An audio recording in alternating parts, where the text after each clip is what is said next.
কি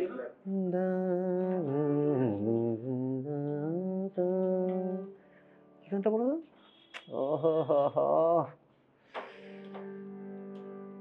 আমার তো এটার সাথে এটার খুব মিল লাগছে, কিন্তু পুরো অন্য ইয়ে হয়ে যাবে।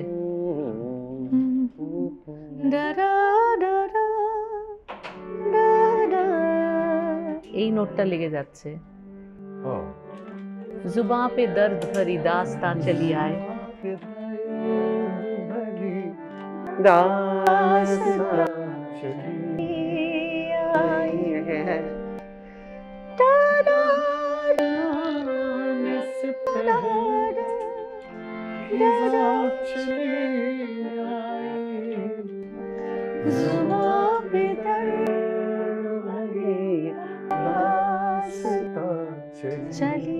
কি রিলিফ,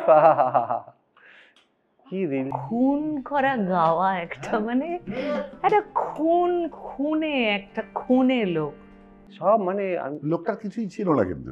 হ্যাঁ, দর্দ শব্দটা বলছেন। সবই সবই। যাবো ওর রেকর্ড চললে হবে কি? চলছে চলছে।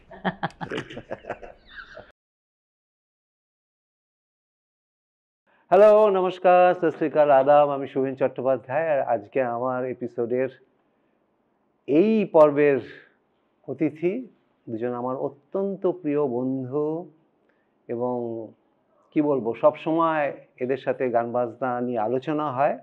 আমি একজনের সাথে বাজিয়েওছি, আমার বন্ধু Srikanta, Jayati. Thank you so much Jayati, thank you so much. প্রণাম দাদা।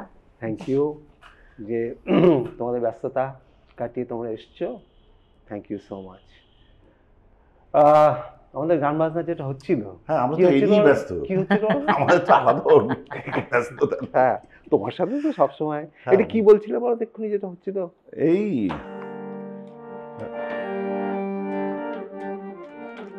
নানান কম্পোজিশন নিয়ে আমাদের আড্ডাবাজি চলতে থাকে। আজকে জয়তীকে পেয়েছি। শ্রীকান্তদা মানে তো এটাই, মানে একটা গান থেকে আরেকটা গান, একটা গান থেকে আরেকটা গান, মানে এটাই। না এই মানে এটা আমাদেরও হয়, আমাদের ভীষণ অনেক দিনের, 30-40 বছরের এই সব। এটা কিরকম আর কি, ওই হয়তো একটা পার্টিকুলার কোনো কর্ড পড়লো, যে ধরো একটা জি মাইনার করেছে, হ্যাঁ, এবার তাতে ওই আমার একটা গান মনে আসতে থাকবে, ওর একটা গান মনে আসতে থাকবে, তোমার একটা গান মনে আসতে থাকবে, এরকম। অ্যাবসলিউটলি। চলো, এটা কি আছে? ধরো मेरी तन्हाइयों तुम ही लगा लो मुझको सीने से जियो कि मैं घबरा गया हूँ इस तरह रो रो के जीने से मेरी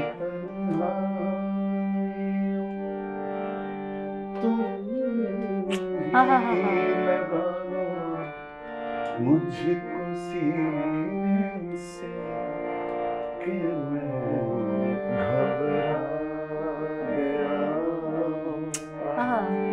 इस तरह रो रो जीने से मेरी এখান থেকে কি গান তোমার মনে পড়লো একটা? হ্যাঁ, না না, কারো কারো কারো কারো এটার মধ্যে ঢুকেই গেলাম। না না না, কি গানটা বলো না যেটা করলে। ওটা একটা অন্য অন্য নোট কম্বিনেশন ছিল, এটা এখানে যেখানে এসে থামলো সেটার সাথে এটা যাবে না। হ্যাঁ, ভেবে আমাদের আমাদের এরকম হয় সবসময় না। এই যে পডকাস্টটা ফ্র্যাঙ্কলি স্পিকিং উইথ শুভেন, এটা অনেকে আমাকে বলছে এটা ইংরেজি নাম কেন, বাংলা নাম হতে পারতো, সোজা সাপটা বা এই ধরনের। কিন্তু এটা আমি ইচ্ছা করি একটুখানি ইংরেজি নাম রেখেছি, বিকজ আমার মনে হয়েছে যে আমার অন্যান্য বন্ধুরা যারা আছে বিভিন্ন জায়গায়, যাদের সাথে ওঠা বসা করি, শাহিদ, পারভেজ, তুমি জানো আমি এত বাজাই, আমাদের বন্ধু বিশ্বমোহনজি, বা আর যারা যারা আছে যারা নন বেঙ্গলি স্পিকিং, তাদেরও যাতে এখানে আনতে পারি, এই পডকাস্টে আনতে পারি একসাথে সবাই মিলে। মানে একটা পডকাস্ট এরকম হতে পারে, একদিকে শাহিদ ভাই, একদিকে বিশু ভাই, এরকম হতে পারে, বা আমাদের আর যারা যারা আছে মানে যারা যারা ভালো গান, ভেঙ্কটেশজি, বা একদিকে হয়তো ভেঙ্কটেশজি আর জয়তীত মেয়ন্ডি, একটা মজা হলো। বড় সব প্রিয় শিল্পীদের নাম সব, হ্যাঁ মানে প্রিয় লোক, তুমিও আমার খুব প্রিয়, ইউ নো দ্যাট, অ্যান্ড জয়তীও আমার অসম্ভব প্রিয়। মানে ওকে আমি মনে করি one of the most pitch perfect singer in recent times. না দেখো, ফ্র্যাঙ্কলি স্পিকিং এ তো আমাকে ফ্র্যাঙ্কলি কথা বলতে হবে, এটা তো কারো নিন্দে করছি না। হ্যাঁ, এটা একটা তর্কাতীত বিষয়। হ্যাঁ মানে যেটা তোমার ভালো সেটা ভালো বলতেই হবে, আর যেটা আমার মনে হয় যে হ্যাঁ এখানে একটু আমি দাদা হিসেবে কিছু বলতে পারি, সেটাও আমি এখানেই বলবো, তো লোকসভার কিছু নেই। কিন্তু আলোচনা তো করা দরকার, এবং আমাদের থেকেও বড় দরকার যারা এটা শুনছেন, আমাদের ভাইয়েরা যারা ভাবছেন ভালো গান বাজনা করবেন, এবং তোমরা দুজনেই ভালো গান বাজনার প্রতিনিধি, গান বাজনা করেই তোমাদের একটা রেসপেক্ট এসছে, তো তোমাদের কথাটা অনেক বেশি লোকের কাছে গ্রহণযোগ্য হবে, এবং বাচ্চারা যারা গান বাজনা করবে ভাবছে, দেখো প্রফেশন তো পড়ে, গান বাজনা করতে হলে কি করতে হবে তার একটা মানে কথাবার্তা এখানে হবে, এবং জার্নিটাকে প্রফেশনে নিয়ে যেতে গেলে কি করতে হবে আমাদের মানে ইন্ডিভিজুয়াল পেরিফেরির মধ্যে থেকে আমরা বলবো। কিন্তু এই ফ্র্যাঙ্কলি স্পিকিং উইথ শুভেনের যেটা ফরম্যাটটা, সেটা হচ্ছে মানে ইন্টারভিউ খালি আমি তোমাদের নেব এরকম না, মানে তুমিও শ্রীকান্তকে প্রশ্ন করতে পারো, আচ্ছা শ্রীকান্ত তোমাকে প্রশ্ন করতে পারে, তোমরা আমাকেও যদি কিছু বলার থাকে তোমরা জিজ্ঞেস করতে পারো, সেটা আমরা আলোচনা করব, আলোচনার মাধ্যমেই আমরা কিছু মেসেজ লোকেদের কাছে পৌঁছে দিতে পারবো, এটার জন্যই এটা করা। তো যাই হোক, আমার প্রথম কোয়েশ্চেন যেটা আমি দুজনকে আলাদাভাবে বলবো, এবং সেখানে তোমরা ডিফার করতে পারো, কিন্তু মানে দুজনকেই হ্যাঁ করতে হবে এটা নয়, আমি চাই যে ডিফার করো, কেননা দুজনের মনন আলাদা, দুজনের আপব্রিঙ্গিং আলাদা। যে আমি ওর আপব্রিঙ্গিংটা খুব ভালো জানি, বিকজ আমাদের 40 বছরের একটা এক্সপিরিয়েন্স আর বন্ধুত্ব আছে, মানে ও কোথায় তবলা শিখেছে আমি জানি, ও তবলার প্রতি প্যাশন, নিখিল কাকুর বাড়িতে আমার এত যাতায়াত ছিল, ও আসতো, মানে সুতরাং আমরা ক্লাসিক্যালি বলো প্রোগ্রাম শুনছি, আলোচনা হচ্ছে, মেসেজ চালাচালি হচ্ছে, ও একটা পাঠালো, এটাতে জাকিরজি বাজিয়েছেন হিন্দি গানটা, জানো তো, তাই নাকি, আমি একটা পাঠালাম, মানে আমাদের সবসময় কিন্তু একটা এরকমভাবে আমরা রয়েছি মিউজিক্যালি আমাদের, তো ও সেটা তো ওর একটা ভীষণ একটা ওর প্লাস পয়েন্ট, যে ওর প্যাশনটা খুব স্ট্রং প্যাশন অ্যাবাউট মিউজিক, ওটা নিয়ে আলোচনা করব। তোমার কাছে গান বাজনাটা কি? What is music to you? আমার কাছে ছোটবেলায় গান বাজনাটা একেবারেই খুব জোর করে শিখতে ভর্তি করে দেওয়া এরম গোছেরই একটা ছিল, কারণ গান বাজনাটাকে আমি জীবনের বাইরে একটা সাবজেক্ট হিসেবে ভাবতাম। জীবনের বাইরে? হ্যাঁ, কারণ তখন ছোটবেলায় আমার লাইফটা, আমি যা যা ভাবতাম, যা যা করতে চাইতাম, যেটা করতে আমার ভালো লাগতো, যেমন ছোটবেলায় মানুষের যা যা ভালো লাগে, মানে না একটা দুটো বলো, অনেক কিছু লাগে, আমি তোমাকে জানবার চেষ্টা লোকে হাসবে, আমি হাসুক, ফুরিয়ে যাচ্ছে, আমি নাচ করতাম, না ভালো, সেটা কি অসুবিধা? সেটা আমার খুব ভালো লাগতো, ভীষণ ভালো লাগতো নাচ করতে, একেবারেই মানে কথক দিয়ে শুরু হয়েছিল, হ্যাঁ, এবং তারপরে বিভিন্ন যা হয় মানে সব রকমের, এই পাড়ায় জলসা হচ্ছে, বিভিন্ন অনুষ্ঠান হচ্ছে, স্কুলের প্রোগ্রাম হচ্ছে, সেখানে সব পাঁচ মেশালি সবই একসাথে মিশছে, রবীন্দ্রনৃত্য মিশছে, সব কিছু, তো সেটার প্রতি আমার ইন্টারেস্ট অনেক বেশি ছিল। গান বাজনাটা খানিকটা ফোর্সফুলি করানো হয়েছে এরকমই বলা চলে, চল ছিল না সেইভাবে, মানে আমার আগে প্রফেশনালি কেউ সেভাবে আসেননি, কিন্তু আমার মা অসম্ভব ভালো গান করতেন, বাবা ভীষণ ভালো মাউতর গান বাজাতেন, কিন্তু মানে গান বাজনাটা যে রেগুলার রেয়াজ করতে হবে, রেগুলার গান বাজনার মধ্যে সাধনা শব্দটা যদি আমি বলি, তাহলে সেটার সঙ্গে আমার কোনো রকমেরই কোনো সংযোগ ছিল না, অন্তত ছোটবেলায় একেবারেই ছিল না। তো ওই জন্য আমি এই কথাটা বললাম যে আমি যা যা করতে ভালোবাসতাম তার বাইরে, যেমন আমি অঙ্ক করতে ভালোবাসতাম না, গানটা সেরকমই একটা সাবজেক্ট ছিল আমার কাছে, যে আমাকে গান করতে হবে রেগুলার অঙ্ক প্র্যাকটিসের মতো, এরকম, এটা মায়ের খুব কড়া শাসন ছিল। কিন্তু পরবর্তীকালে যেটা হয়েছে, এখন গান মানে মিউজিক মানে আমি মনে করি আমার জীবনের একটা পার্ট, আমার লাইফেরই একটা অংশ।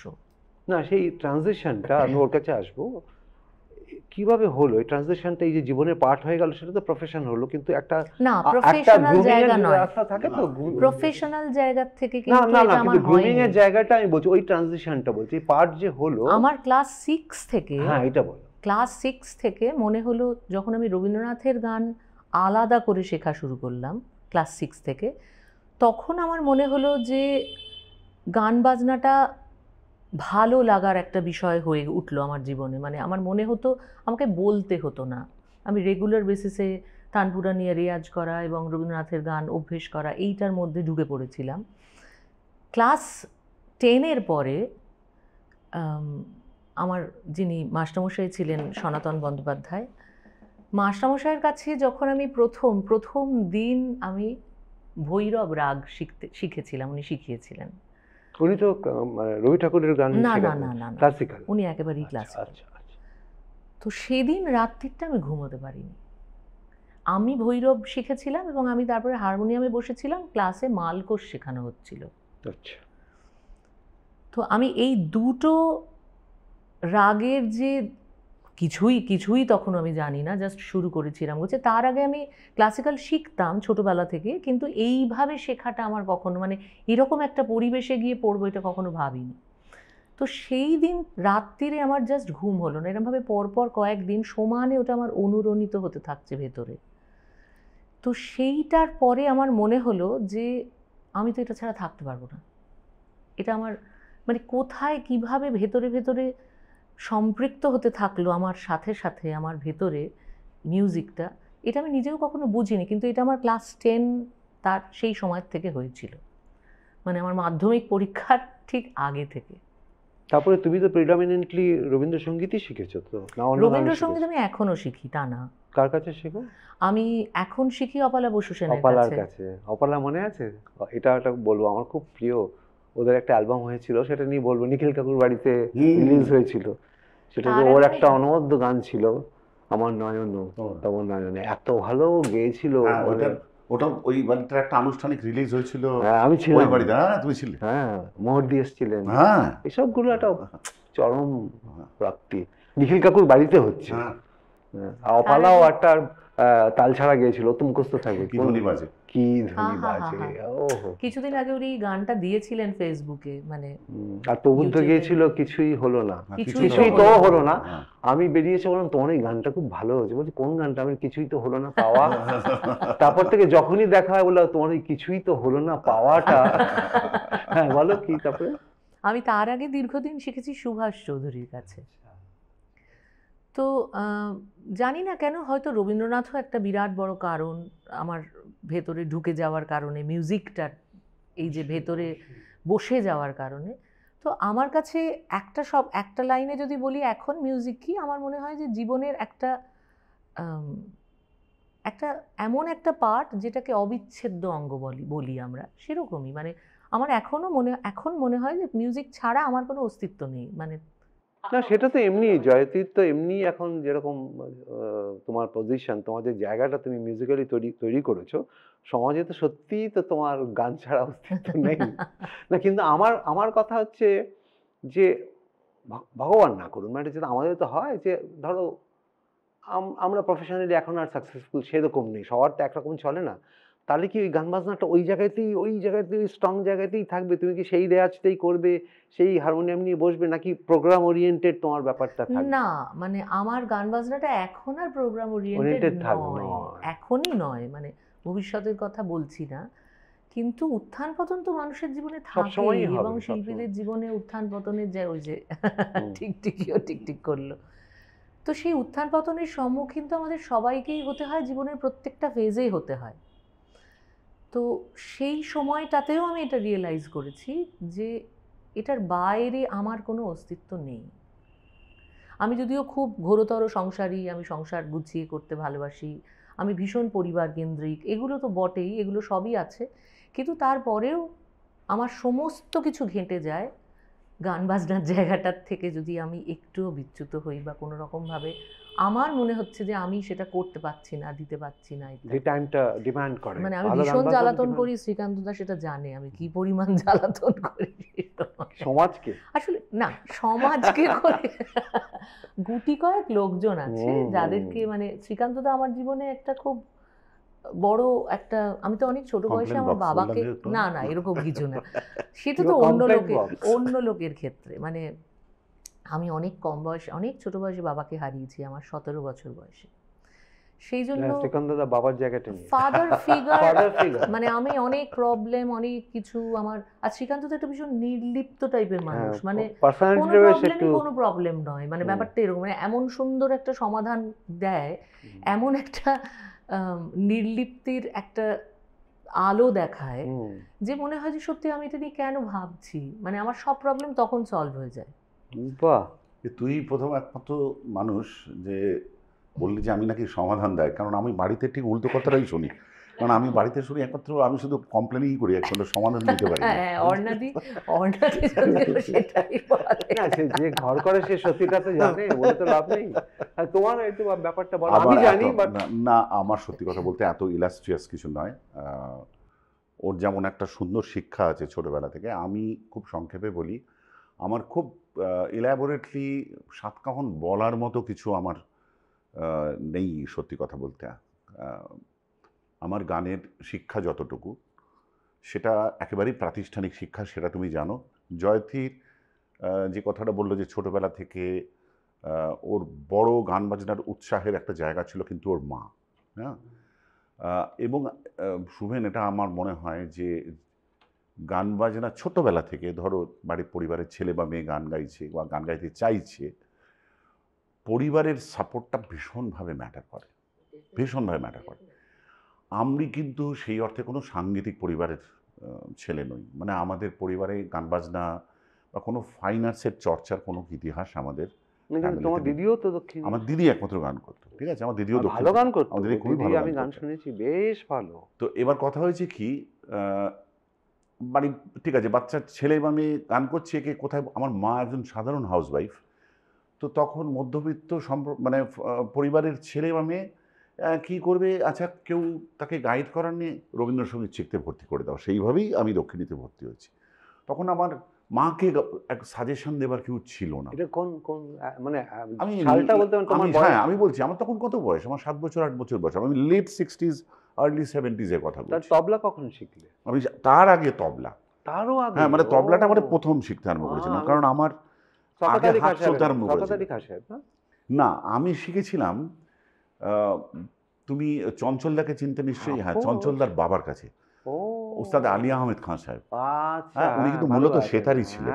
হ্যাঁ, তো ওরা প্রত্যেকেই তবলায় অসম্ভব দক্ষ ছিলেন। তো আমি কিন্তু ওনার কাছে প্রথম শিখতে আরম্ভ করি, কিন্তু ঘটনাটা কি জানো, মাস 6 শেখার পর উনি লেক গার্ডেন্সে আমরা যখন থাকতাম, উনি একটা জায়গায় শেখাতে আসতেন, উনি প্যারালিটিক হয়ে গেলেন। তার ফলে ওনার আশাটা অনিয়মিত হলো প্রথমে, এবং তারপর বন্ধ হয়ে গেল। এবং তারপর আমি যেটা বললাম যে আমাদের ঠিক পরিবারকে গাইড করে যে কোথায় গেলে ভালো শিখতে পারে, সেটা কেউ আর সেই রাস্তাটা আমাদের বাতলে দিতে পারেনি। তার ফলে আমার তবলা আমার ফার্স্ট লাভ হওয়া সত্ত্বেও আমি তবলা নিয়ে আর এগোতে পারিনি, কারণ কোথায় গেলে ভালো করে শেখা যাবে। সেটা একদিক দিয়ে ভালো হয়েছে যে আমরা একটুখানি এই না, এটা এরকম একটা দেবতা। তবে আমার আরেকটা তবলা প্লেয়ার কম্পিটিশন এলে তো মুশকিল না, মানে আমি একদিক দিয়ে আমি এখনো গানের থেকে বেশি ভালোবাসি তবলা, ঠিক আছে। হ্যাঁ, সেটা তো বোঝাই। এবং আমার জীবনের অনেক আফসোস আছে যে এটা হলো না সেটা হলো না। সবথেকে বড় আফসোস যেটা, সেটা হচ্ছে এই যে আমার এখন মনে হয় যে যদি আমি তবলাটা শিখে ভালো করে তালিম নিয়ে রেয়াজ করে বাজাতে পারতাম। না, সেটা আসবো, সেটা আমি আসবো, রিদমের পার্টটা নিয়ে আমি পরে কথা বলবো। তো হ্যাঁ বলো। তো এই হচ্ছে ব্যাপার। তো তারপরে দক্ষিণীতে ভর্তি হয় এবং তারপর দক্ষিণী থেকে পাশ করা। এবং আমার কিন্তু তারপরে এর পাশাপাশি যে কথাটা বলার শোভেন, সেটা হচ্ছে যে আমি কিন্তু নিজেকে বেসিক্যালি বলি যে হ্যাঁ সেলফ টট এবং স্বশিক্ষিত, এবং সেই জন্য অশিক্ষিত বটে অ্যাকচুয়ালি। হ্যাঁ, তার কারণ হচ্ছে যে আমি যতটুকু যা পারি, আমার ন্যাচারাল ইনস্টিংক্টে যা আসে, বেশি কানছে, আর আমি হ্যাঁ কানে শুনে আমি যতটুকু শিখেছি কানছে, তারপরে আমার পরিসরটা ওইটুকুই, মানে আমার তার বাইরে কোনো বিরাট জায়গা নেই। ও যেমন অনেকটা জায়গা জুড়ে এটা না, আমি এই প্রসঙ্গেই একটা কথা বলতে চাই, মানে আমি শ্রীকান্তদার দিকে তাকিয়ে বলছি না, শুভেন্দু আপনার দিকে তাকিয়ে বলছি। আমার মনে হয় না এইটা সেলফ টট হলে না সারা জীবন শিখতে চাওয়ার ওই ব্যাকুলতাটা থাকে। এটাও কিন্তু একটা সাংঘাতিক। শ্রীকান্তদা কিন্তু এখনো নিজেকে ছাত্রই ভাবছেন, এবং সবথেকে বড় কথা শুধু ভাবছেন বলে নয়, এই যে বিভিন্ন দিকে বিভিন্ন অভিমুখে কোনো একটা পার্টিকুলার সাবজেক্ট শিখে আমি সেইটাই গাইছি, এটার মধ্যেও না একটা সীমাবদ্ধতার জায়গা থাকে। নিশ্চয়ই নিশ্চয়ই, যে আমি এইটা ভালো পারি, ঠিক আছে, আমি আর বাকি দিকগুলো অ্যাভেলই করব না। কিন্তু সেলফ টট হলে আমার মনে হয় এটার একটা খুব পজিটিভ দিক হচ্ছে যে প্রথমত তো হচ্ছে অসম্ভব বুদ্ধিমান না হলে সেলফ টট হওয়া, হ্যাঁ এটার জন্য একটা বেসিক ইন্টেলিজেন্স লাগে, একটা বেসিক। অ্যাকচুয়ালি এটা তো ভীষণ সত্যি দাদা যে যারা গান বাজনা করেন তাদের বুদ্ধিমান হতেই হয়, না হলে গান বাজনা করা যায় না। একদম, এটা বড় কথা। এক সেকেন্ডের জন্য ইন্টারাপ্ট করবো। এই কথাটা একবার আমি যার কাছে মুখে শুনেছিলাম, সেটা হচ্ছেন পীযূষদা, পীযূষকান্তি সরকার। পীযূষদার সঙ্গে একটু আমার, পীযূষদা আমাকে একটু স্নেহ করতেন। পীযূষদা একবার এই কথাটা বলেছেন আমাকে, ওরে বাবা রে, শ্রীকান্ত, ভীষণ স্নেহ। গান বাজনা বুদ্ধিমান লোকের কাজ, মূর্খের কাজ নয় কিন্তু। হ্যাঁ হ্যাঁ বটেই, মানে 100 বার। আমার মনে আছে পীযূষদার আলোচনা এলো, খুব বায়াস ছিলেন, আর ওনার কতগুলো যেরকম শ্রীকান্ত আজকে ওই গানটা ওই গাইছে, মানে এরপর আর কিছু শুনবে না। আর না না পীযূষদা অন্যরা গাইছে শ্রীকান্ত ও বুঝে গাইছে, আর বাকিগুলো ঠিক আছে, মানে একদম সরিয়ে দেবে জাস্ট। যে কোনোভাবে 2-4টে প্রোগ্রাম উনি আমার শুনেছিলেন কারোর সাথে, আপ্পার সাথে, আপ্পাকে ভালোবাসতেন খুব। আমি একটু ভালো জায়গায় ছিলাম, এবার আমার মনে আছে 100 বছর বিদ্যাসাগর কলেজের, 100 বছর হচ্ছে মহাজ্যোতি সদনে, উনি গাইবেন, তারপরে মণিকা কা, পণ্ডিত মণিলাল নাগ, আমি বাজাবো।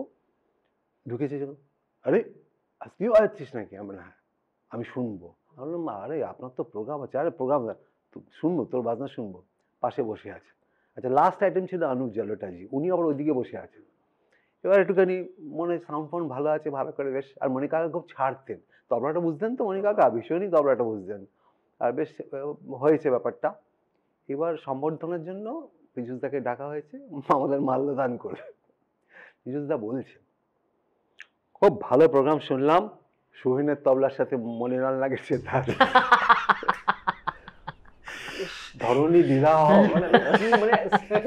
বলছে।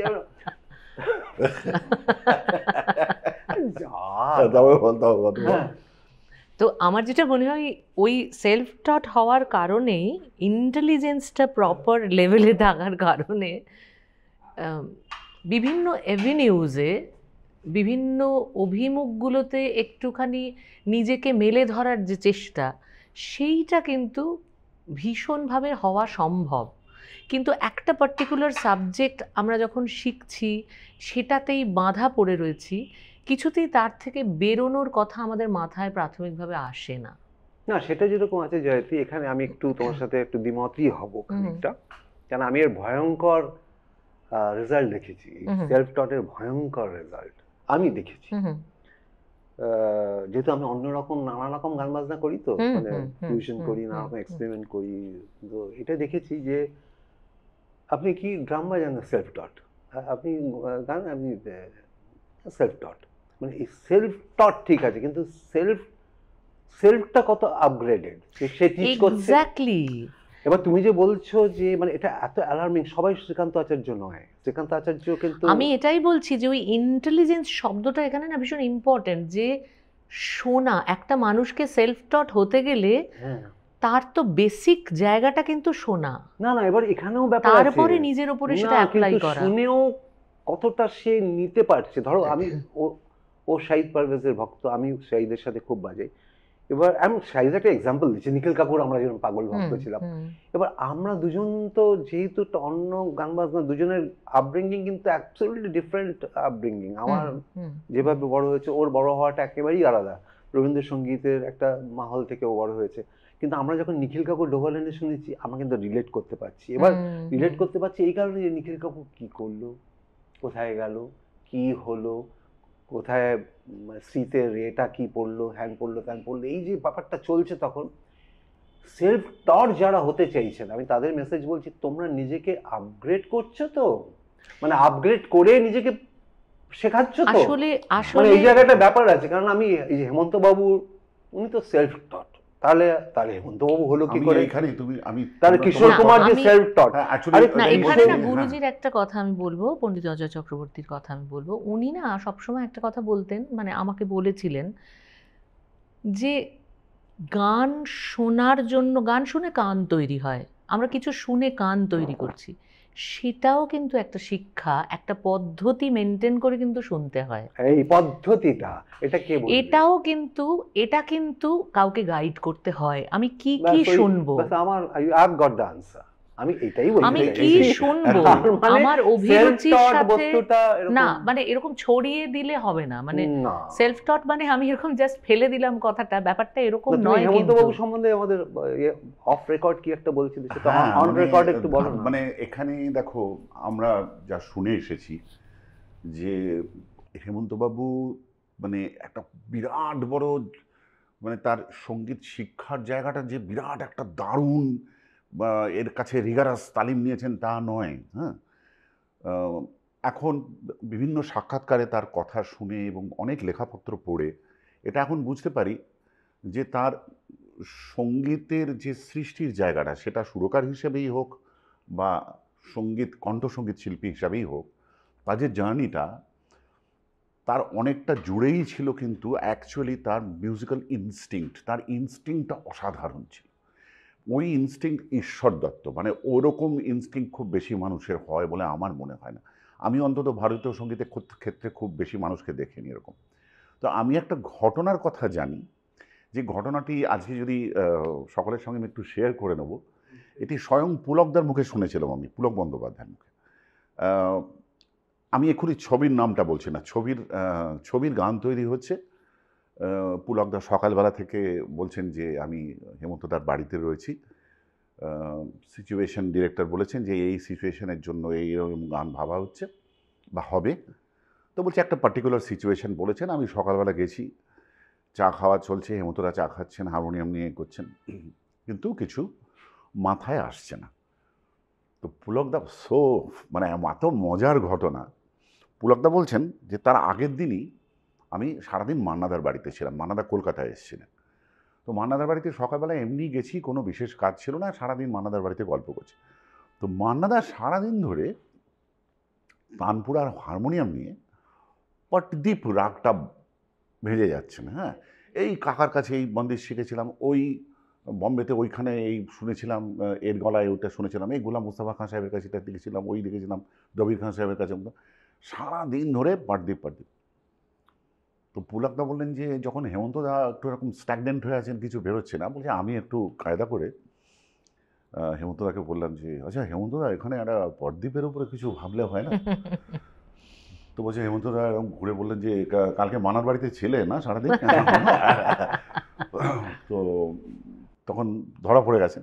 বলছে হ্যাঁ ঠিকই বলেছেন হেমন্তদা। তখন হেমন্তদা বলছেন যে বুঝতে পেরেছি, তোমার মুখে হঠাৎ পটদীপ।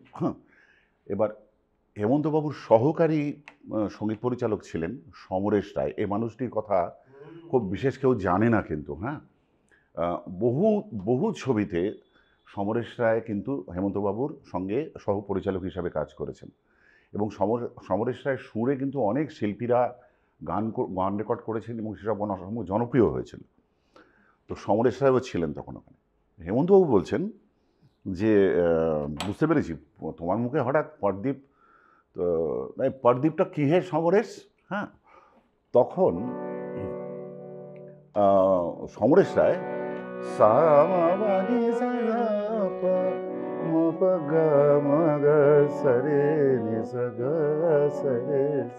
সুন্দর বলে, আরে কি সুন্দর, এ তো কাজী নজরুল ইসলামের গানও তো আছে। হ্যাঁ, প্রথম প্রদীপ জড়ো খুব ভালো। এইবার পুলকদা বলছেন আমি বসে রয়েছি, হেমন্তদা বারান্দায় গিয়ে গুনগুন করলেন, ফিরে এলেন, একটা সুর ভাঁজছেন, বলে আমারও লেখাটা বেরিয়ে গেল। সেই দুটি চোখ আছে কোথায়, কে বলে দেবে আমায়, কে বলে দেবে আমায়। এত সুন্দর মধ্যমে যাওয়াটা, ওই টাচটা কিন্তু হেমন্তবাবুর। অপূর্ব। তুমি এটা মনে করো যে মিউজিক ডিরেক্টর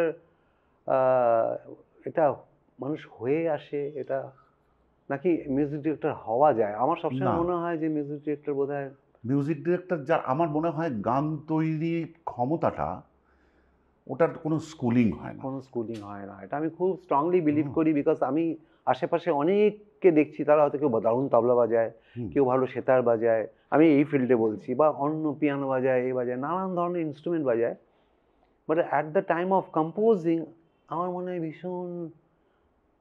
ভীষণ খেলো, তাদের কম্পোজিশনে কোনো জান নেই, তারা জানে না। মানে এই যে আজকে দেখো পার্থদীপের আদলে একটা পুরো আধুনিক গান, এক্স্যাক্টলি, এটাকে উনি একটা যে করে ফেলবেন। হ্যাঁ, এবং আরেকটা কথা, এই মজাটা, এবং এটার সঙ্গে যেটা যোগ করতে চাই, যে কথাটা, তো কেউ এগ্রি করবি, তুমিও করবে, এবং যারা শুনছেন তারাও করবেন।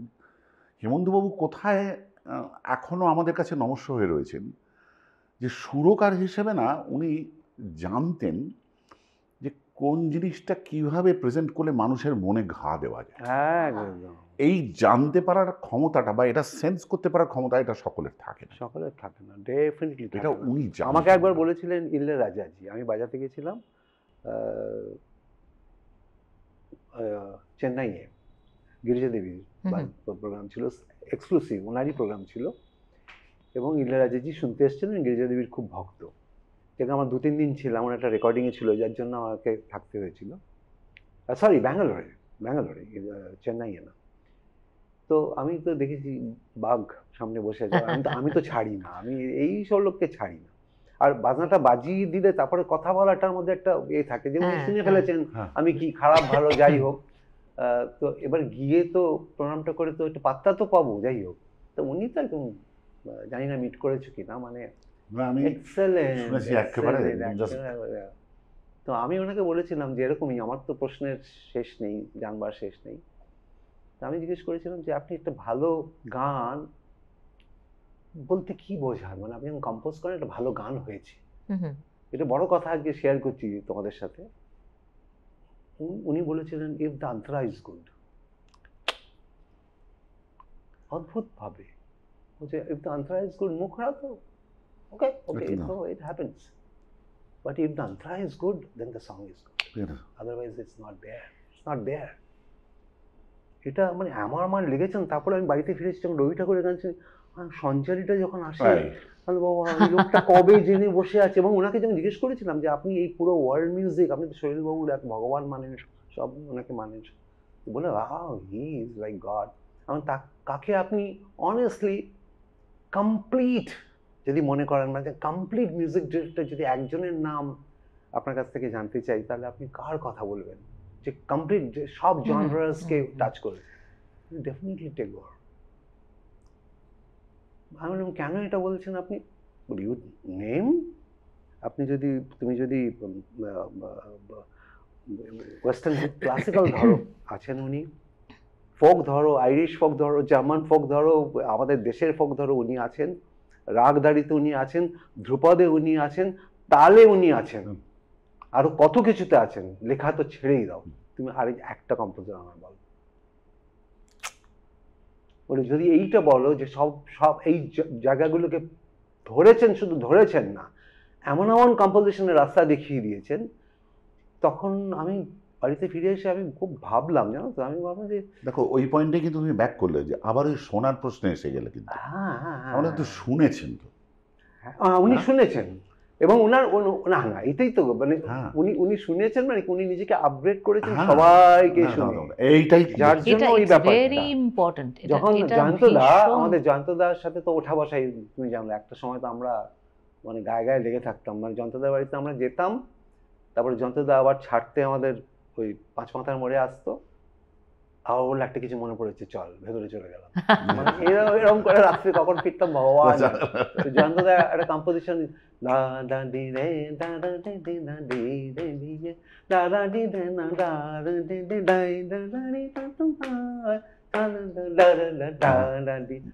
সাড়ে পাঁচ করে বলে দেখ কথাটা ওরমভাবে ভাঙা, এবং সেইভাবেই কিন্তু ভাঙা হয়েছে পুরো ব্যাপারটা। তো বল এই জিনিসটা দারুণ, আমার দারুণ। কিন্তু মানে আমার একটা গান মনে পড়ছে, যেটা উনি একজন ভদ্রলোক অনেক আগেই ভেবেছেন, এইটা কিন্তু আমার মনে হয়, হ্যাঁ বল, নিদেরা তারা তারে জ্বলিছে তারা ও নরে মোর পাঠারে অগ্নি দিছে তুমি নয়ের বাইরে বেরোতে পারবে না। আমি তবলা বাদক হিসেবে বলছি, নয়ের বাইরে তুমি 10-এ যেতে পারবে না, ভুল করেও 10-এ যেতে পারবে না। এমন ধরে রেখে দিয়েছেন, তোমার মনে হয় আমি কি বলছি? ভুল বললে বলবে। আমার তখন মনে হচ্ছে কিভাবে ধরে রেখেছেন জায়গাটা, মানে কবে ভাবা হয়ে গেছে, ধামার ভেবেছেন, কত তাল ভেবেছেন, সুরতাল, একদম একদম একদম সর্বতারও কে জানে, কি ভালো একটা। এবং এই যে মানে ছন্দ, এত রকমের ছন্দ নিয়ে এক্সপেরিমেন্ট, আমি ওর সঙ্গে মাঝে মাঝে এই কথাটা আমার চালাচালি হয়, মানে যে গানের গঠন, গানের স্ট্রাকচার, আমি একটুখানি ছুঁয়ে তারপরে হয়তো আমরা অন্য প্রসঙ্গে যেতে পারবো, যেহেতু তুমি রবীন্দ্রনাথের কথা এসেছো। সেটা হচ্ছে যে আমি ইদানিং এখন এই বয়সে এসে যেটা আমাদের ক্ষেত্রে ঘটছে, আমার ক্ষেত্রে তো একটু ঘটতে আরম্ভ করেইছে, সেটা হচ্ছে যে এখন একটু বোঝার চেষ্টা করছি যে তার বিভিন্ন গানের গঠন বা স্ট্রাকচারের পেছনে কীরকম ধরনের ভাবনা চিন্তা কাজ করেছে। হ্যাঁ, আমি একটা খুব ছোট এক্সাম্পল তোমাকে দিই। এখন যেটা আমার মনে হয় যে অনেক গান আছে রবীন্দ্রনাথের, যে গানগুলো যখন গাইব তখন তার যে কথার স্ক্যান আছে সেটা সব সময় খুব তালবাদ্য বাজিয়ে গাইলে ভালো লাগবে না, ছন্দটা থাকবে। যেমন আমি তোমাকে বলি, যেমন ধরো এই গানটা, হ্যাঁ, এটা আমরা সচরাচর গেয়ে থাকি স্টেজে, হ্যাঁ, মানে ধরো মনে কি দ্বিধা রেখে গেলে চলে, হ্যাঁ, এবার এই যে আবার ঠিক এটা বললো, হ্যাঁ, যাই হোক, এই যে যখন তুমি ভালো কিছু বলছো, ঠিক ঠিক ঠিক, এই যে স্ক্যানটা দেখো, তুমি খেয়াল করো, কোনো ইভেন স্ক্যান নয় না, ঠিক আছে? আমরা টুকরো টুকরো কথা যেরকম ভাবি বা যেভাবে বলি না, মনে কে দ্বিধা রেখে গেলে চলে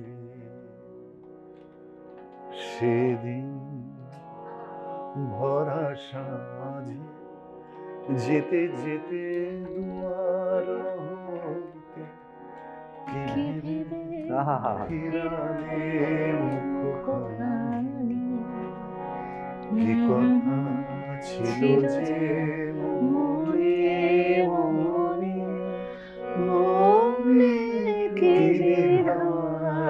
কি ভালো জায়গাটা। এবার দেখো, স্ক্যান কিন্তু মিলছে না, মাঝে মাঝে মনে কি দ্বিধা রেখে গেলে চলে সেদিন ভরা সাঁঝে, যেতে যেতে দুয়ার হতে কি ভেবে ফিরালে মুখখানি, কি কথা ছিল যে মনে মনে, মনে কি দ্বিধা রেখে গেলে চলে। আমি যদি এভাবে বলি, সে মনে পড়ে যাচ্ছে ঠিক জয়ন্তদা কে এলে, চিহ্নহীন স্পর্শে মায়া রেখে গেলে কে, হ্যাঁ, এই যে ঠিক এত সুন্দর ভাবে। এবার এটাকে যদি আমি খুব লাইফলেসলি মনে কে দ্বিধা রেখে গে তা যদি করে গাই, তাহলে এর গঠনের ভেতরে যে সূক্ষ্মতাটা, যে মানে বেসিক্যালি এটা না নোটেশনে দুই দুই ছন্দ দিয়েই বাঁধা আছে, নোটেশনে ওইভাবেই থাকবে, আকারমাত্রিক স্বরলিপিতে ওইটুকুই করা সম্ভব। কিন্তু আমার এই ভেতরের ছোট বড় মেজো সেজো নানা রকম মুভমেন্ট বা নানা রকম লয়ের স্ক্যানে যে জিনিসটাকে ভাঙা, হ্যাঁ, এই যে লয়ের কথা বললে না তুমি, লয়টাকে ফেলে দিলে, এই যে লয়টাকে ফেলে দিয়ে গানের একটা অন্য মাত্রা হলো। এবং এই এই এই কি বলবো, এই রিলেশনে আমি বলবো, এই পার্সপেক্টিভে আমার একটা গান ভীষণ মনে হয়েছে আমার, যেমন তোমার যেন মনে হচ্ছে, আমাদের তো মনন একটা একটু তো উন্নত হয়েছে আমার মনে হয়েছে, মানে উইদাউট ডিসরেসপেক্টিং দ্য ক্রিয়েটর, তিনি ভেবেছেন হয়তো এই লয় ভেবেছেন কিনা কে জানে, এভাবে হয়েছে। আমার একটা গান অসম্ভব মনে হয় তাল ছাড়া হলে ভালো হতো, আমার মনে হয়, সেটা হচ্ছে যদি কিছু আমারে শুধাও। আমার এখানে মনে হচ্ছে পুরো গানটা যদি তাল ছাড়াই, পুরো গানটা তো তাল ছাড়া একজন গেয়েছেন, তার গান আমি জানি, একটু গাও না গানটা। আমার তো দেবব্রত বিশ্বাসের একটা অসামান্য, মানে এই গানটা মনে হয় তাল ছাড়া, মাঝখানে তালটা এলো, এই যে যদি কিছু আমারে শুধাও, কি যে তোমারে কব, নীরবে চাহিয়া রব, না বলা কথা বুঝিয়া না, যদি কিছু আমারে শুধা, ওই আকাশ মতো যুগে যুগে সংযত, গাও না আহা নীরবতা এই ল্যান্ডিংটা কি সুন্দর, আরেকবার গাও না লাইনটা। ওই আকাশ মতো যুগে যুগে সংযত, আহা হা হা নীরবতা অবিরত, কথা বলে গেছে কত, তেমনি আমার বাণী সৌরভে কানাকানি, তেমনি আমার বাণী আহা সৌরভে কানাকানি, আহা হা হা হও যদি ভ্রমণ এই জায়গাটা দেখো, সেরা বুঝিয়া আহা হা হা যদি কিছু আমারে শুধা। আমার মনে হচ্ছে যে এই যদি কিছু আমার সুধা, ওই লাইনটা পরে যখন তবলার সাথে আসে, আমি বিইং এ তবলার প্লেয়ার, আমার মনে হচ্ছে যে ইস, কেন In fact, তবলা, আমিও- উনি নিশ্চয়ই অনেক বড় অনুষ্ঠানে মাপের আমিও গানটি মাঝে বেঁধেছে। মাঝে শ্রোতাদের অনুরোধে গাই, আমি না পুরোটা তাল ছাড়াই গাই, কারণ জিও। আমারও জিও, আমার মনে তাহলে আমি হয় ঠিক ভেবেছি। হ্যাঁ, মানে আমার মনে হয় কথাগুলোকে আরো সুন্দর বলা তোমার যায়। মনে হয় না? এটা আমার মনে হয়। যাই হোক, এবার একটু রবীন্দ্রসঙ্গীত নিয়ে কথা হচ্ছিল। তোমার একটা গান আমাকে ভীষণ অ্যাপিল, তোমার অনেক গানই আমাকে খুব অ্যাপিল করে, কিন্তু কিছু কিছু গান আছে না, যেমন কিছু কিছু রাগ মনে হয় যে কোনো এক শিল্পী, যে হেমন্ত বলতে আমরা নিখিল কাকুর কথাই ভাবি, আমি তো ভাবি এত লোকের শুনেছি, কিন্তু এই হেমন্তটা মনে হলো না, মানে কেন জানি না, মানে এরকম হয়েছে অনেক। রাগ শ্রী যখন শুনি তখন মনে হয় যে আমাদের সোয়াল সম্রাট, একদম আমরা এরকম অনেক আছে, কি বলবো আর কি। শাহানা যখন শুনি, আমজাদ আলী খান সাহেব কি বাজিয়ে গেছেন, শাহানা অসম্ভব, ভীমসেনজি দরবারি, এরকম আলিদা আনসাং। আমি লাস্ট আমি 30 বছর ওনার সাথে বাজিয়েছি সব জায়গায়। আমি বলবো মারা যাওয়ার 1 মাস আগে ওনার আনন্দি কল্যাণ আমার চোখে জল পড়েছে স্টেজে, এবং ওনার সাথে আমার এমন এমন ইনসিডেন্ট হয়েছে, আমি একটা শেয়ার করছি। আমরা আমেরিকায় ট্যুর করছিলাম, উনি বাজাচ্ছেন, সেটা ওনার লাস্ট ট্যুর ছিল। উনি সকাল থেকে দেখি রেয়াজ করতেন, ভীষণ রেয়াজ করতেন, এবং আলিদা দেখি নওশাদজির সব কম্পোজিশন বাজিয়ে যাচ্ছেন, দুনিয়ার যত কম্পোজিশন বাজাচ্ছেন। নওশাদজি ভীষণ প্রিয় ছিল, উনি মনে করতেন পৃথিবীর একদিকে নওশাদজি একদিকে, একটা ওনার অ্যাটাচমেন্ট ছিল। সব আছে নওশাদ ভাই, সব আছে, লেকিন নওশাদ ভীষণ ভীষণ নওশাদজি। এবং তারপর আমি বললাম যে তাহলে আপনি বাজান না স্টেজে একবার, আমার তো কোনো প্রবলেম নেই। বলে বাজাও, বাজান, কোনো ব্যাপার না। এবার উনি বাইজুবাড়ার ওই গানটা, তেমন অনেক মানে রে, হ্যাঁ, নানান রকম গান টান চলছে। এবার ফার্স্ট হাফ, সেকেন্ড হাফে না, ফার্স্ট হাফে উনি শেষ করছেন, ওদের বাজিয়ে বলে আমি একটা ছোট্ট পিস নওশাদজির বাজিয়ে ইন্টারমিশন করবো। আমি ঠিক আছে, বাজাচ্ছেন, দেখি ম্যাক্সিমাম লোকের চোখে জল, এবং আমারও অনেস্টলি স্পিকিং কেঁদেই যাচ্ছি। এবার যখন গ্রিন রুমে এসেছি, মন খারাপ লাগছে, মানে এমন একটা মন খারাপ করে দিয়েছে না। তারপরে আলিদা সেদিন বোধহয় খুবই মিস করছিলেন, বিশ্বাস করবে না, সেখানে এখনও বলছি, আমার হয়তো আমি একটু ইমোশনালি হয়ে যাচ্ছি। গ্রিন রুমে তো উনি কাউকে বেশি ঢুকতে দিতেন না, কারণ উনি বলতেন প্রোগ্রামের পরে কথা বলবো, বকর পছন্দ করতেন, নিখিল কাকুরও যেটা ছিল। এইবার অর্গানাইজেশন মধ্যে এক ভদ্রমহিলা আপনার সাথে দেখা করতে চাইছেন, বয়স্ক। এটা কি মানে প্রোগ্রামের আগে? প্রোগ্রামের ইন্টারমিশনে। আচ্ছা, ইন্টারমিশনে বলে উনি হয়তো পুরো প্রোগ্রাম থাকবেন না বলছেন, একটু দেখা করতে চাইছেন, আপনি একটু অ্যালাউ করুন। ঢুকলেন, বলে ঠিক আছে, উनको भेज। आपने क्या बजाया अब्बा का याद आपने दिला दिया। बोले कौन है अब्बा कौन है? बोले नौशाद जी। आहा हा हा, আমি না এটা কি, এটা কি কানেকশন? উনি বলছেন আর চোখ দিয়ে টপ টপ করে জল পড়ছে, বলে আব্বা কা তবিয়ত বহুত খারাপ লাস্ট স্টেজ। মানে এই যে উনি লাস্ট স্টেজে, সেটাও কিন্তু আলিদা জানতেন না। মানে এই যে মিউজিক্যাল একটা কোথায় কানেক্টেড, দে আর কানেক্টেড। আমি মানে এই যে তুমি বলছো, আমার নিজেরই কিরকম একটা লাগছে বুঝতে এটা পারলেন শুনে। যে শুভেন কার কথা বললো। আমাদের সকলের কি বলবো অসম্ভব শ্রদ্ধেয় আলী আহমেদ হোসেন, উস্তাদ আলী আহমেদ হোসেন, আলী আহমেদ হোসেন, যার সানাই। এবং আমি যে কথাটা বলতে চাই, আরেকটা কথা যোগ করতে চাই, সেটা হচ্ছে যে পুরোপুরি শাস্ত্রীয় সঙ্গীতের জগতের মানুষ ছিলেন, কিন্তু এমন এমন বাংলা গানে কিছু ওনার বাজনা আছে যেগুলো আমরা কিন্তু খেয়াল করি না যে ওটা ওনার বাজানো। দুটো গানের কথা বলবো, একটি হচ্ছে খিড়কি থেকে সিংহ, এর যে ইন্টারলিউডের সানাইটা আছে, এবং ও চাঁদ সামলে রাখো যোচনা, হ্যাঁ, তাতে যে ইন্টারলিউডের সানাইটা আছে, এগুলো সবই ওনার বাজানো ছিল। এবং এরকম অসংখ্য গান, অজয়দার কত গান, ঠিক আছে। তো আমার কিন্তু চয়নিকার গান, হ্যাঁ চয়নিকার গান, এবং আমার মনে হয় শুভেন ওনার মূল্যায়ন হয়নি। না, ওনার মূল্যায়ন ওনাকে আমি ওনার যে উচ্চতার সম্মান ওনার প্রাপ্য ছিল সেটা উনি পান না, অ্যাবসলিউটলি পাননি, অ্যাবসলিউটলি পাননি। এবং আমার মনে হয় যে মানে ওই যে বলছিলাম না, কিছু কিছু রাগ এক একটা লোকের হয়ে যায়। আমি ওরকম আনন্দি কল্যাণ আমি কাউকে শুনিনি, উইদাউট ডিসরেসপেক্টিং এনিবডি। ওরকম গোরখ কল্যাণ আমি কাউকে শুনিনি। এই দুটো রাগ আমি বলবো আমি কারুর শুনিনি, মানে আমি শুনিনি। তারা মহান সবাই, কিন্তু অ্যাপিল করে না। মানে এই দুটো রাগ হলে মতো আলিদার মুখে হাসি, মানে আলিদা আই নো ইট। এবং আমার মনে আছে আমি দক্ষিণেশ্বরে তো ওনারাও, মানে আমি আজকে বলতে অদ্ভুত লাগছে যে ওনারাও অ্যালাউড, অদ্ভুত বলতে হচ্ছে। আলিদা বাজাবার পরে আলিদার খুব শখ হয়েছিল যে ও বাজনাটা বাজিয়ে শুনে একটু দেখ না, আমি মায়ের দর্শন করব। তো ওদের যখন বললাম, আমার মনে এটা আপনাদের জানা দরকার, দক্ষিণেশ্বরের কালী মন্দির maybe one of the very few temples যেখানে সর্বধর্মের লোকেরা যেতে পারে, মায়ের কাছে গিয়ে পায়ে প্রণাম করতে পারে। এটা আমি সেদিন জানলাম। আমাদের তো একটা অদ্ভুত রিলিজিয়াস বায়াস যেটা বলে এক হয়েছে, আরো বাড়ছে দিনে দিনে, ভয়ঙ্করভাবে বাড়ছে, অ্যালার্মিং ভাবে বাড়ছে। বলবো এই কথাটা, অ্যালার্মিং শব্দটাই বলা ভালো।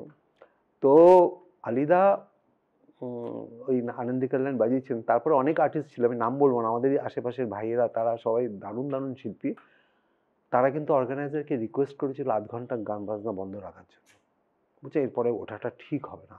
আলিদাকে দিয়ে শুরু করেছিল, আলিদা এমন বাজিয়ে দিয়েছে যে আলিদাকে তখন মা টানছে। আমি বুঝতে পারছি যে সারাক্ষণ বলছে যে আমি ওখানে ওই যে গান বাজনাটা করেছে, ঝুমরা ধরতেন, তো একটু লয় বাড়িয়ে ঝুমরা ধরতেন, অপূর্ব। আর আলিদা ওই যে যেটা বললাম, ঠিক সেরকমভাবেই তোমার একটা গান আমাকে খুব অ্যাপিল করে, যেমন ভীষণ অ্যাপিল করে, না না সত্যিই করে, সেটা করে। এবং সেটা হচ্ছে কোলাহল তো বারণ। আমি জানি না কেন একটু হোক, এই গানটা হোক, এটা আমার ভীষণ আরো ফেভারিট হয়েছে। কোন স্কেলে করবি বল? এতে গাইবি?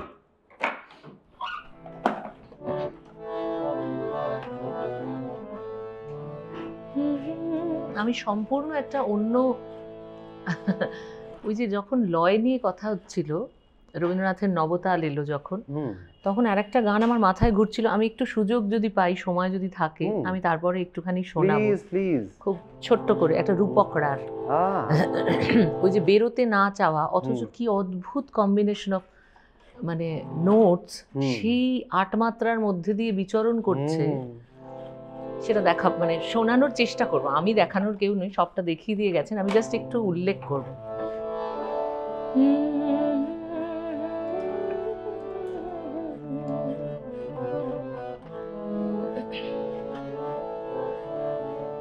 বাজাও না, কি বাজাও, তুই চল।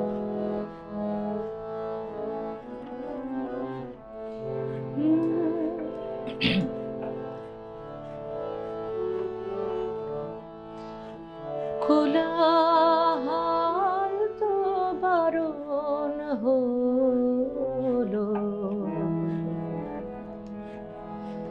এবার কথা কানে কানে, এখন হবে প্রাণের আলাপ, কেবল মাত্র গানে গানে খোলা হয়তো বারণ হলো,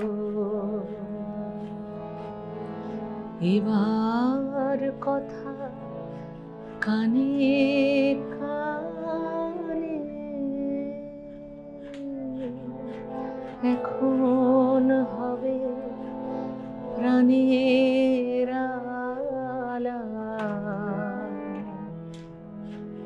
কেবল মাত্র গানে গানে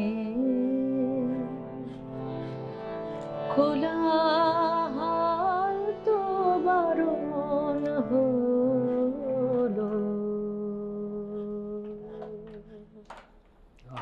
আর কি একটা বলছিলেন? এই যে কেন সারা আমার বড় ভালো প্রিয় গান রে। ধীরে ধীরে গাও একটু। বালু নিয়ে শুধু খেলতে কেন সারাদিন ধীরে ধীরে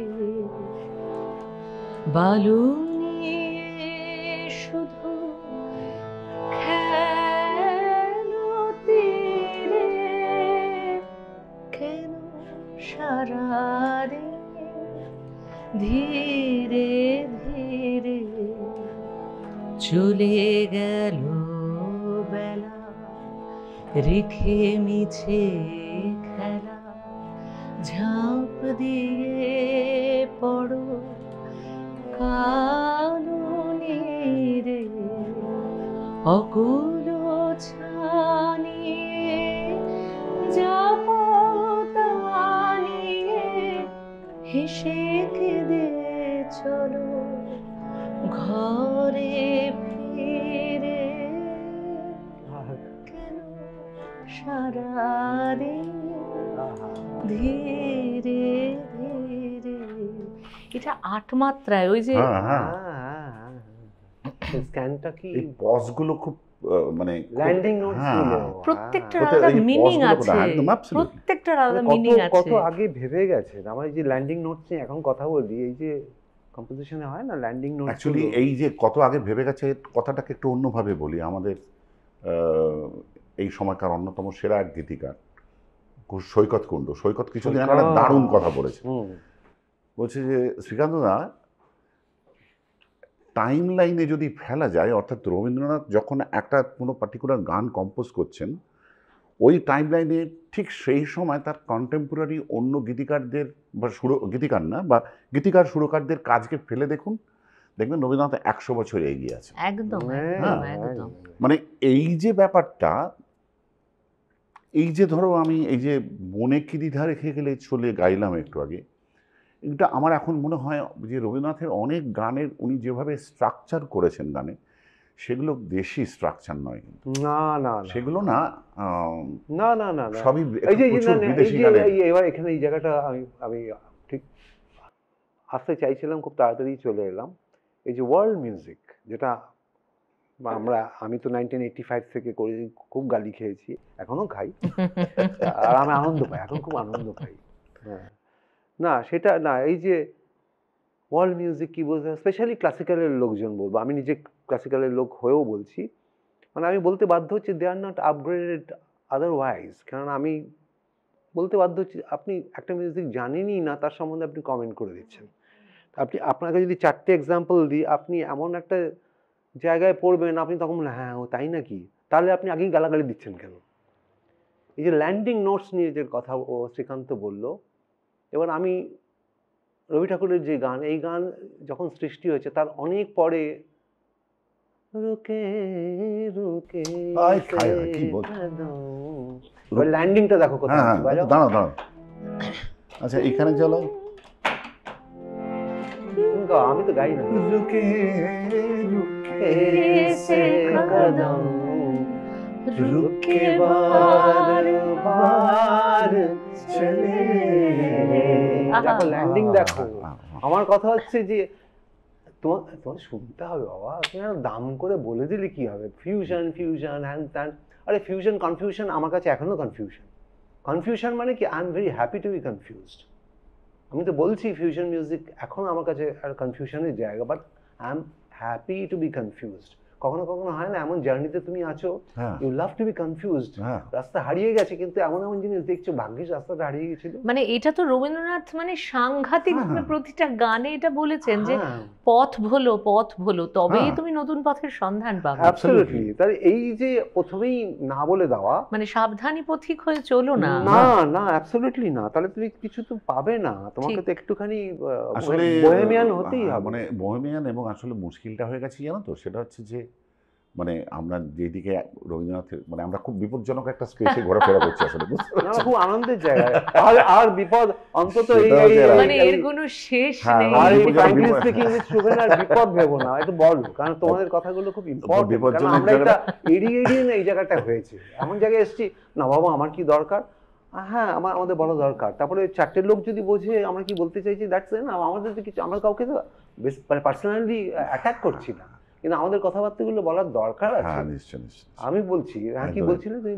আমি বিপজ্জনক জায়গাটা শুধু এটাই, সেটা হচ্ছে যে ছোট করে বলি, সেটা হচ্ছে যে আসলে রবীন্দ্রসঙ্গীতের কোনো রেফারেন্স নেই তো।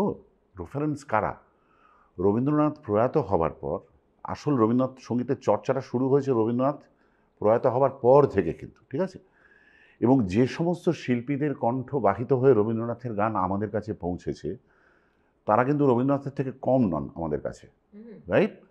আমাদেরকে রবীন্দ্রনাথের গান চিনিয়েছেন কে? রবীন্দ্রনাথের গান চিনিয়েছেন মালতী ঘোষাল, তারপর সুবিনয় রায়, তারপর দেবব্রত বিশ্বাস, তারপর মোহনদী, সুচিত্রা মিত্র, নীলিমা সেন।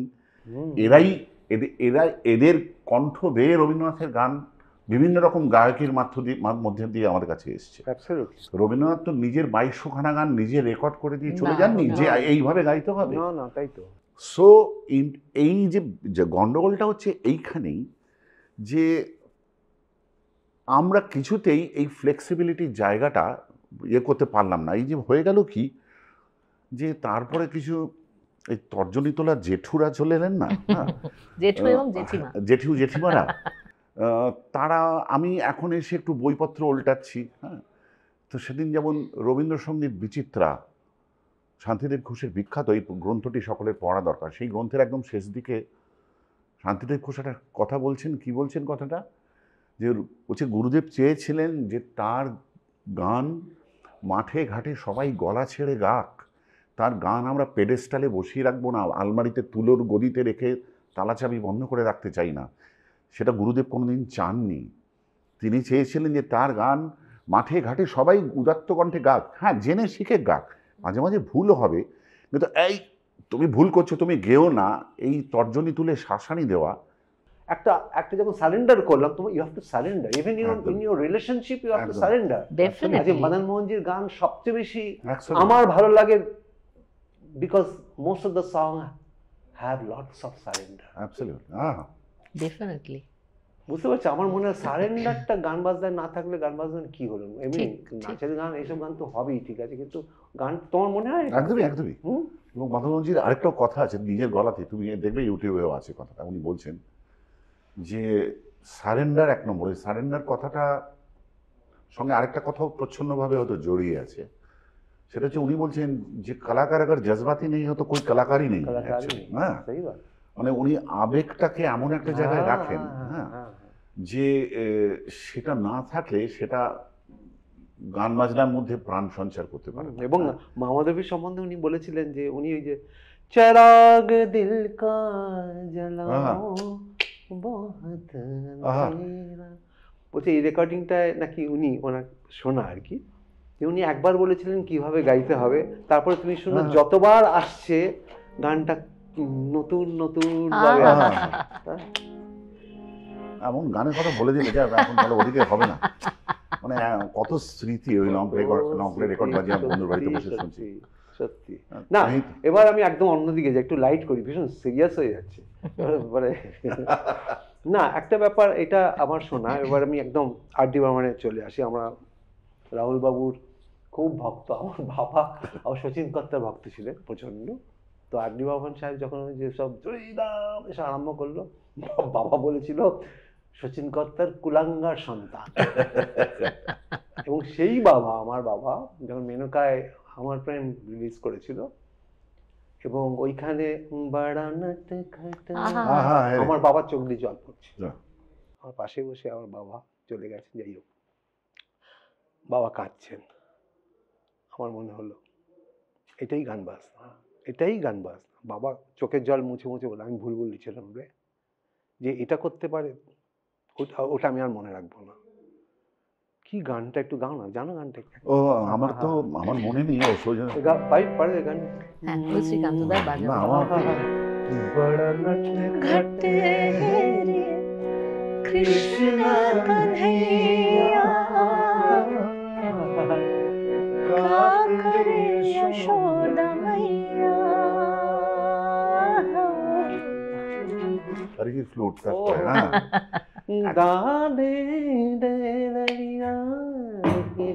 যে কথাটা বলার আমি তুমি আজকে রাহুল দেব বর্মনের প্রসঙ্গে এলে, এটাও আমার মনে হয় জানো তো, যে রাহুল দেব বর্মন যেটা করেছিলেন আমরা সবাই জানি, নতুন কথা কিছু নয়, যে রাহুল দেব বর্মনের একদম সঙ্গীত পরিচালক হিসেবে তার প্রথম কয়েকটা ছবি কিন্তু একেবারেই কোনো জায়গা পায়নি। তখন কিন্তু শঙ্কর জয়কিশন রাজত্ব করছিলেন। হ্যাঁ, এবং রাহুল দেব বর্মনকে ব্রেক দেওয়ার পেছনে যে মানুষটার একটা বিরাট ভূমিকা আছে সেটা হচ্ছে কিন্তু শাম্মী কাপুরের। সেটা তোমরা সবাই জানো যে তিসরি মঞ্জিলে উনি প্রথম বিয়ে দিলেন। ওই ফ্যামিলি, হ্যাঁ আমি বলবো ওই ফ্যামিলি, নাজির হোসেন ফ্যামিলি, আমার বলার ওই আমির খানের দাদু, ওই পরিবার এমন এমন সিনেমায় সেটা হচ্ছে যে বিশ্বাস করে তখন সারা পৃথিবীতেই সাউন্ডস্কেপটা পাল্টাচ্ছে কিন্তু। হ্যাঁ, তখন রেকর্ডিংয়ের টেকনোলজি পাল্টাচ্ছে, আস্তে করে অ্যাকুস্টিক থেকে একটু একটু ইলেকট্রনিক যন্ত্রপাতির অনুপ্রবেশ আসছে।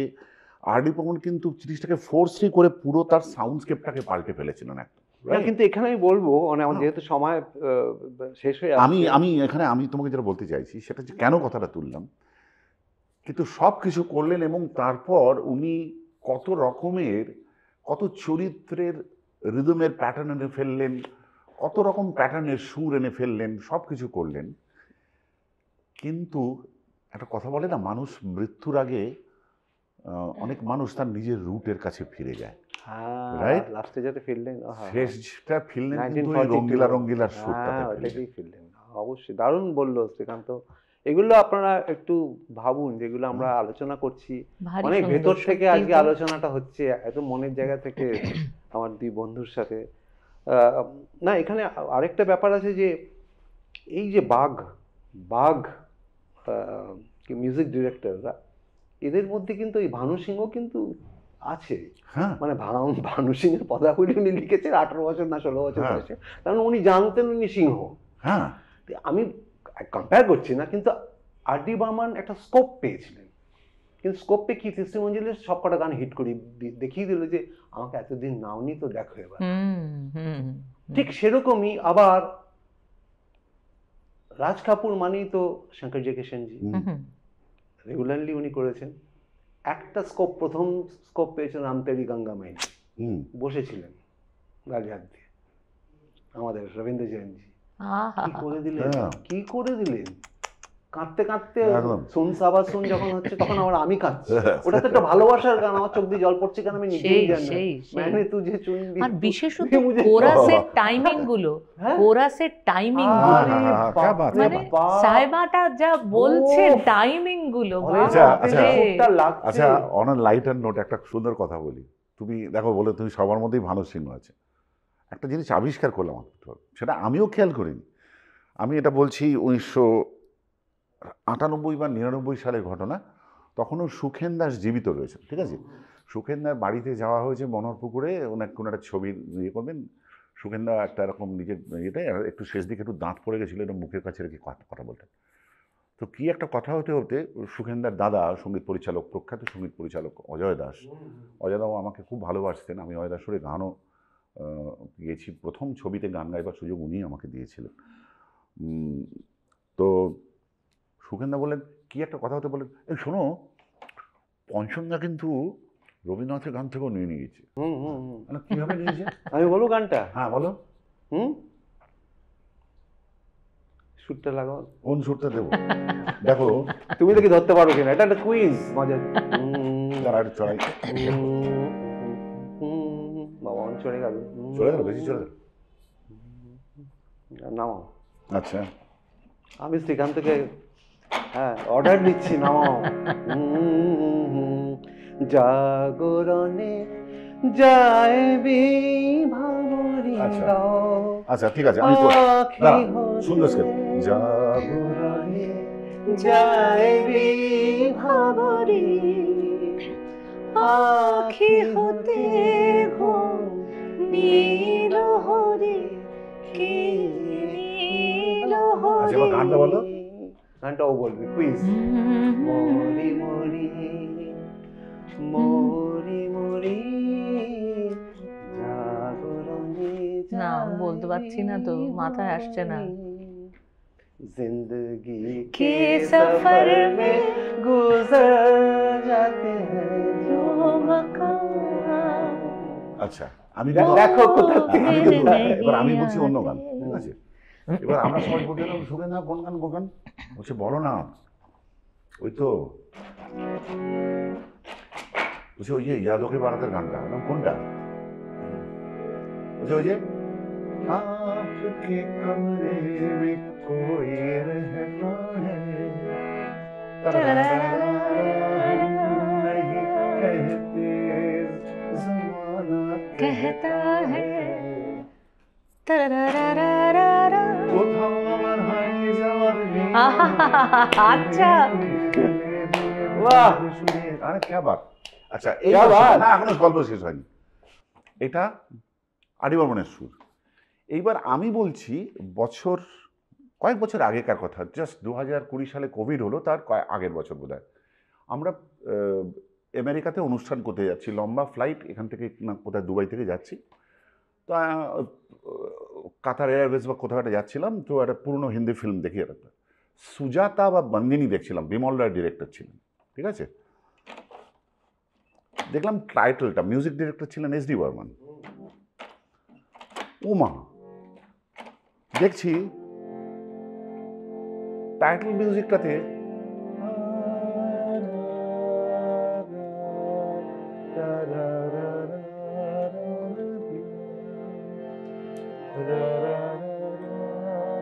ও মা, তখন বুঝলাম কোথা থেকে আসছে। পুত্র পিতার থেকে নিয়েছেন অ্যাকচুয়ালি। অনেক গান নিয়েছে। পিতা নিয়েছেন, অনেক গান নিয়েছে। লাস্টে যেটা বললে রঙ্গিলা রঙ্গিলা, ওটা হ্যাঁ, তো হ্যাঁ, পিতারই গান। তো আমার কথা হচ্ছে এরকম অনেক হয়েছে, এটা তো এরকম অনেক লেগেসি, হয়েছে, মানে তো কিন্তু এগুলো খুব সুন্দর ঘটনা যে কি হ্যাঁ, সুন্দরভাবে একই গান আমরা জানি। যেমন আমি যে জলসাঘরে তার ক্রস লাইনটা চলে গেল, মেরে মেহবুব তুজে মেরি মোহাম্মত কি কসম, নওশাদ কিভাবে নিয়ে নিলেন।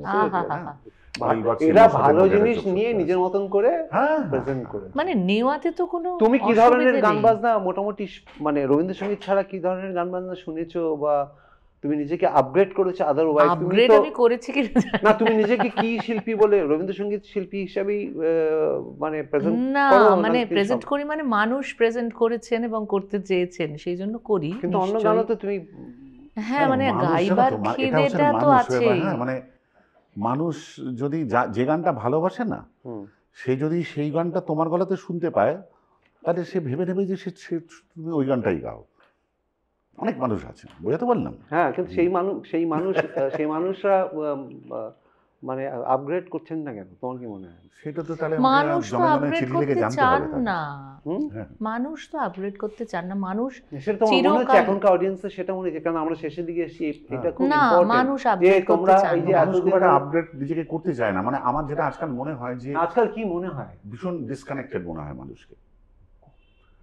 তোমরা স্টেজ থেকে সেই ভাইব্রেশনই পাচ্ছ। হ্যাঁ, মানে হ্যাঁ, সব জায়গায় হয়তো নয় শুভেন্দা, মানে এটা তো ঠিকই, মোস্টলি ডেফিনেটলি, মানে এটা বলতেই হবে। এবং এইটা তো ভীষণভাবে সত্যি যে মানুষ আপগ্রেড করতে চায় না, নিশ্চয়ই শ্রীকান্ত দাও এটা ভাববে। কিন্তু আমি বলো, কিন্তু আমি বলছি যে এই যে আমরা বিদেশে যাই, আমি খুব বাঙালিদের সাথে আমার ইন্টারাকশন কম হয়, বিকজ আমার একটু ইন্টারন্যাশনাল মিউজিক তো আমার বেশি, ক্লাসিক্যাল মিউজিক তো হয়তো ভাগ্যিসই এখন বুঝি। No disrespect to the audience, কিন্তু আমি লাকিলি আর কি যে আজকে যাদের সাথেই গেছি কিন্তু মোস্টলি আমার আমেরিকান অডিয়েন্স, মানে নন বেঙ্গলি অডিয়েন্স, তাদের সাথে ওঠা বসা, তাদের চিন্তাধারাটা একটু ন্যাশনালি ইন্টারন্যাশনাল চিন্তা আসে। তার মধ্যেও আমি যে বাঙালিদের সাথে ডিসকানেক্টেড তা না, আমার প্রচুর বন্ধু আছে এনএবিসিতে কী হচ্ছে, কোথায় গিয়ে আসছে যাচ্ছে। কিন্তু আমার অবাক লাগে যে জয়তী, শ্রীরাধাকে এরা জানে না, শ্রীরাধাকে এরা জানে। শ্রীরাধা আমার মনে হয়, আমি জানি না তুমি আমার সাথে একমত হবে কিনা, এই যে শ্রীরাধা, আমি কেন শ্রীরাধার কথা এত বলি যে ওর একটা মূল্যায়ন কিন্তু হয়। একদম একদম, এটা আমি আর আমি ব্যক্তিগতভাবে জানি যে তুমি শ্রীরাধার গান কতখানি পছন্দ করো, এবং এ প্রসঙ্গে আমি বলি ও তো আমিও শ্রীরাধার মানে লক্ষ ফ্যানের মধ্যে আমিও একদম, এবং আমিও মনে করি যে শ্রীরাধা বন্দ্যোপাধ্যায় তাকে না, যে এই সময়কার সঙ্গীত পরিচালকরা ব্যবহার করতে পারেননি, এটা সঙ্গীত পরিচালকদের ব্যর্থতা। না, সেটা তো ব্যর্থতা বটেই, সেটা তো ব্যর্থতা বটে না। যেটা বলতে চাইছি যে আজকে বিদেশের কথায় যখন আমার অডিয়েন্সের ব্যাপারটা বলছি, মেনলি বিদেশে, এখানেও বটে, কিন্তু যারা ওখানে ওয়ার্ল্ড মিউজিক শুনছে, বিদেশে রয়েছে, নানান ধরনের গান বাজনা, তারা দুটো গানের পরে নাচের গান কেন শুনতে চাইছে? তার কারণ আমার কথা হচ্ছে তাদের নাকি নাচ পায়, ওই সময় পুজোর সময় স্পেশালি নাচ পায় নাকি, মানে নাচ আসলে উত্তেজনা উন্মাদনা পেতে পারে, ভেতরে তো নাচ হতে পারে। এই কেন তারা নিজেদেরও কেন আপগ্রেড করছে? এই বোধের জায়গাটাতে তো তারা অরিজিৎ সিং কিন্তু বসে কিন্তু ঘন্টার পর ঘন্টা শুনছে, বসে শুনছে কি না, অরিজিৎ সিং তো একটা অন্য ধরনের গান না, সেটা তারা কিন্তু শুনছে না, তারা কিন্তু সেই উন্মাদনাটাও আবার ডিফারেন্ট, মানে তখন মানুষ কেঁদে ফেলছে। ডিফারেন্সটা আমায় বলো তো, আমি জানতে চাইছি তোমাদের কাছে। আমি জানি, আমার একটা নিজের অ্যানালিসিস আছে। আজকে অরিজিৎ সিং বা বম্বের যে আর্টিস্ট, তাদের কিন্তু এই মানে ঝিম মার্কা ভালো গান, অরিজিৎ তো নাচের গানের জন্য পপুলার হয়নি, না একেবারেই তার না। ঘন্টা কিন্তু 1.5 ঘন্টা 2 ঘন্টা 3 ঘন্টা কিন্তু বসে আহা করছে। মোস্টলি ভিডিওটা এখন যেটা হয়েছে, মানে গান আর্টিস্ট এখানে দেখছে, এদিকে দেখছে, আর ফেসবুক লাইভ করে যাচ্ছে, সেটা কিন্তু গান হিট হয়ে গেছে বলে। হ্যাঁ, হয়তো সেটা ডেফিনেটলি এটাই কিন্তু কারণ, এবং এটাই প্রধান কারণ। শুভেন, একটা কারণ পরিষ্কার করে বুঝে নেওয়া দরকার আমাদের, সেটা হচ্ছে যাই হোক একটা নতুন গান যদি তৈরি হয়, সেই গানটা এক্ষুনি মিডিয়াতে জায়গা পাওয়া দরকার। অরিজিতের একটা গান, সেটা ফিল্মের মাধ্যমে একসঙ্গে যখনই ছবিটা রিলিজ করছে, সেই গানটা একসঙ্গে 10 কোটি মানুষ দেখছে। ওয়ারেস যখন একটা নতুন গান, বেসিক বাংলা গান, যেটা অন্য কোনো মিডিয়ামের সাহায্য পাচ্ছে না, সেইটা কোথায় আছে, শ্রোতা কোথায় গানটাকে লোকেট করবে, শ্রোতা জানে না। আমি তো তোমাকে আবার থামাচ্ছি। আমি রাস্তা দিয়ে যাচ্ছি, আমাকে একজন লোক জিজ্ঞেস করছেন, আপনি এবার পুজোয় কোনো গান করেননি? আমি যদি পুজোয় কোনো গান করি, আপনি কোথায় খুঁজবেন? বলছে ইউটিউবে। ইউটিউবে আপনি কি করে জানবেন যে কোন গানটা আমার নতুন গান? বলছে হ্যাঁ, সেটাও ঠিক, মানে বলতে হলো জানে না, মানে ব্যাপারটা ডিসকাশন যাচ্ছে, ডিসকাশন তো না। আমি ওই এরকম ভাবে যদি বলা যায়, বা আপনি শুনবেন, আচ্ছা আমার 5টা গান বলুন তো। হ্যাঁ, না, আমি বলছি এইটাই বলতে চাইছি যে অ্যাকচুয়ালি একটা অসম্ভব শ্রোতা এবং মানে গান এবং শ্রোতার মধ্যে একটা অদ্ভুত ধরনের মাঝখানে গহ্বর তৈরি হয়েছে, যেটা কিছুতেই কোনোভাবে কানেক্টেড হচ্ছে না। এটা খুব অ্যালার্মিং না? যারা সিরিয়াস গান বাজনা, ভালো গান বাজনা করতে চাইছে, অ্যালার্মিং। হ্যাঁ, ভীষণই অ্যালার্মিং। এবং এইসব জিনিস নিয়ে যদি আলোচনা করতে হয়, তাহলে আমাদের গোটা আরেকটা এপিসোড লাগবে। কিন্তু সেটা তো তোমাদের ডেফিনেটলি পরে তো আসতেই হবে, কারণ কিন্তু এই পরিস্থিতি, একটা অদ্ভুত পরিস্থিতি তৈরি হয়েছে। কিন্তু আমরা ক্লাসিক্যাল, লাকিলি আমরা যখন ক্লাসিক্যাল গান বাজনা করছি, এই যে রাস্তার উপরে আমরা সেদিন আমি আর শাহিদ বাজালাম প্রায় 2-2.5 ঘন্টা, এখানে তো কোনো গিমিক আমরা করলাম না। আমি তোমাকে এই জন্যই বলছি। তারপরেও কিন্তু মানে অন্য দিনে পাড়া জলসায় তুমিও গিয়েছো, সেইখানে কিন্তু রাস্তার ওপরে 2-2.5 ঘন্টার লোক নড়ছে না। তাহলে এরা কোথার থেকে আসছে? এবং তারা আবার পরের দিনই নাচতে চাইছে কেন? মানে কি হচ্ছে ব্যাপারটা? মানে তারা তো, আমি দেখতে পাচ্ছি যে তারা ভালো গান শুনছে, এরকম না তাদের জোর করে বসিয়ে রাখা, তারা ইজিলি বাড়ি চলে যেতে পারে, কিন্তু বাড়ি যাচ্ছে না। তাহলে ব্যাপারটা কি? তাহলে মানে আমি খুব কনফিউজড। আমি বুঝতে পারছি না যে কি ডবল মিউজিক কনফারেন্সে আবার তো লোক হওয়া শুরু করেছে, হচ্ছে তো উত্তরপাড়ায় তো লোক হচ্ছে, স্পেশালি শহরতলি তো অলওয়েজ আমার মনে হয় অলওয়েজ এগিয়ে আছে, তোমরা হয়তো গান বাজনা। একদমই একদমই। আচ্ছা আমরা প্রায় শেষের দিকে চলে এসেছি, জাস্ট তোমাদের কাছ থেকে এটা জানা যে এই যে মানে গান বাজনা, ভালো গান বাজনা করার জন্য তো ভালো মিউজিশিয়ানস সঙ্গে থাকা দরকার ভীষণ। যেরকম আমরা আপগ্রেডেশন মিউজিশিয়ানদের বললাম, মানে সিঙ্গারদের আপগ্রেডেশনের কথা বললাম, ভালো গান বাজনা ফিল্ম মিউজিকার হওয়ার জন্য যেরকম মিউজিক ডিরেক্টরের আপগ্রেডেশন দরকার। আপগ্রেডেশন কথাটা বলছি কারণ একটা ভীষণ একটা তলানিতে সব এসে গেছে বলে তুমিও মনে করো, তুমিও মনে করো, কিছু কিছু ক্ষেত্রে তো হয়েছে, না মোস্ট অফ দ্য ক্ষেত্রে, এটা ফ্র্যাঙ্কলি স্পিকিং এ বলো সেটা, মোস্ট অফ দ্য ক্ষেত্রে আমরা দেখতে পাচ্ছি যে আজকে যেটা আমাদের ফিল্ম মিউজিকের একটা ঐতিহ্য ছিল ভালো গান বাজনা হচ্ছে না, মানে খুব কম, মানে পার্সেন্টেজটা এত কমে গেছে, খালি নাচের গান হিট করছে, আর যে ভালো গান বাজনাগুলো বিদ্যাসাগর সেতুর ওদিকে যাচ্ছে না। মানে থাকছে এখানে, আমরা ভালো ভালো গান যে হচ্ছে না তা নয়, মন কেমনের জন্মদিন আমার খুব ফেভারিট, ভালো গান, কিন্তু আমি বাজাতে গেছি আজকে দুর্গাপুরে, আমি বাচ্চাদের জিজ্ঞেস করলাম এই গানটা শুনেছিস, কার গাওয়া, কে, মানে আমার কথা হচ্ছে মানে এটাও বা কেন হবে, মানে সবার আপগ্রেডেশন দরকার, প্রমোশন দরকার, তোমরা এটা মনে করো তো? হ্যাঁ ভীষণভাবে। আমার যেটা মাঝে মাঝে মনে হয় এটার অনেক কারণ থাকতে পারে, তবে একটা কারণ ডেফিনেটলি হচ্ছে যে মানুষের তো আগে দেখার চোখ আগেও দুটো ছিল এবং শোনার কান আগেও দুটো ছিল, দুটোর থেকে বাড়েনি সংখ্যাটা, কিন্তু মানুষের চারপাশে দেখার এবং শোনার মননটা, হ্যাঁ, যে কেউ না কোনো জিনিস ভালো করে কনসেন্ট্রেট করতে পারে না, এবং মানুষের, তুমি নিশ্চয়ই জানো যে রিটেনশন পাওয়ার কিন্তু কমে যাচ্ছে। মিউজিশিয়ানের ক্ষেত্রে কি বলবে? তোমার সাথে সেদিন আমার একটা আলোচনা হচ্ছিল, ও বলছে যে যেখানে গান করতে যাচ্ছি, মানে যখন নিজের নয়, বলে এরা তো গান বাজনা শোনেই নি ভালো করে, বাজারে কি হচ্ছে তুমি সেটা ফিল করো? একদমই। তো সেই মিউজিশিয়ানদের ওনাদের তো আমরা বলছি, আসলে ওই যে প্রথমেই একটা কথা বললেন দাদা, সেটা যে আমাকেই প্রশ্নটা করেছিলেন যে তোমার গান বাজনাটা কি প্রোগ্রাম ওরিয়েন্টেড ভাবেই তুমি ভাবছো, মানে তারপরে কোনো এক সময় যখন ডাউন হবে, এটা তো হবেই, প্রত্যেকের জীবনে হবে, তখন তোমার কি গান বাজনাটা শেষ হয়ে যাবে বলে তোমার মনে হচ্ছে, এরকম একটা প্রশ্ন করেছিলেন। আসলে যদি গান বাজনাটা শুধুই আমি আমার রোজগারেরই মাধ্যম হিসাবে ভাবি এবং সেইটাই শুধু করতে চাই, তার জন্যও কিন্তু আলাদা কিছু ডেডিকেশনের প্রয়োজন আছে, তার জন্যও নিজেকে আপগ্রেড করার প্রয়োজন আছে, কিন্তু সেটার প্রয়োজন হয়তো কিছু জনের পড়ছেই না, তারা গতে বাঁধা গতে একই পথে চলে ওই একইভাবে হয়তো চলছে এবং রোজগারপাতি হচ্ছে, তারপরে যেভাবে জীবন চলবে চলবে। তোমাদের দুজনের কথা বলছি, তোমরা যেহেতু স্টেজে, এবার স্টেজের গান বাজনা নিয়ে বেশি বলছি, আমি স্টেজের মিউজিশিয়ানদের কথাই বলছি। এবং তুমি যখন তোমার টিম নিয়ে গান বাজনা করছো, তুমি তো মিউজিক্যালি নিজেকে আপগ্রেড করার চেষ্টা করছো, তোমার গানের মিউজিক প্রেজেন্টেশন কি হবে, তার সাউন্ডস্কেপ, মানে রাদার আমাকে হয়তো আমার মিউজিশিয়ান, তোমার মনে হচ্ছে যে তারা, আমি তারা কিন্তু করে, তার আমার ক্ষেত্রে কিন্তু হ্যাঁ ভীষণ ভাবে আমি ওদের দ্বারা উপকৃত হই। আমি অন্যভাবে কথাটা বলি, সেটা হচ্ছে আমাদের শহরে একটা সঙ্গীত মেলা হয়, ঠিক আছে, আমি বিগত 25-26 বছর ধরে সঙ্গীত মেলার আশপাশ দিয়ে সন্ধ্যেবেলা গেলেই ওই এখনো মনে পড়ে রুবি রায় শুনে চলেছি, ঠিক আছে, বাস, এটা তো কোনো সামনে কোনো লক্ষণ নয়।